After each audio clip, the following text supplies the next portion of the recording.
আসসালামু আলাইকুম দর্শক বন্ধুরা, সবাইকে ইউটিউব চ্যানেল থেকে স্বাগতম। আমি মোহাম্মদ রাসেল আলী, চাঁদপুর জেলা ফরিদগঞ্জ থানা গাজীপুর আমার গ্রাম। তো দর্শক বন্ধুরা, যারা গাজীপুর ঐতিহ্যবাহী ঈদগাহ নামাজ আদায় করবেন তাদের জন্য এই ভিডিওটি।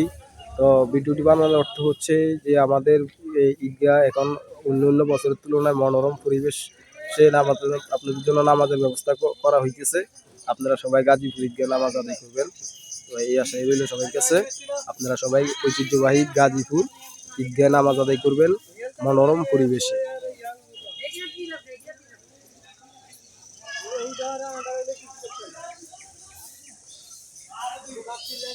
তো আপনাদেরকে আরো একটি বিষয় জানিয়ে রাখি, আপনারা অবশ্যই ব্রিজের রোড থেকে আপনারা ডাইরেক্ট এই পাশ দিয়ে অর্থাৎ ব্রিজের পূর্ব পাশ এবং মেইন রোডের পশ্চিম পাশ এই মাঝখান থেকে একটি রোড হয়েছে।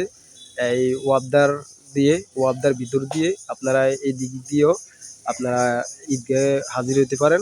ঈদগাহে আসার মেইন রোড সেটি হলো আপনাদের মেইন রোড থেকে এই আপনারা সরাসরি পশ্চিম দিকে ঢুকে যাবেন, তাহলে আপনাদের ঈদগাহে আসতে কোনো অসুবিধা হবে না। রাস্তাটি চলিং করা আছে।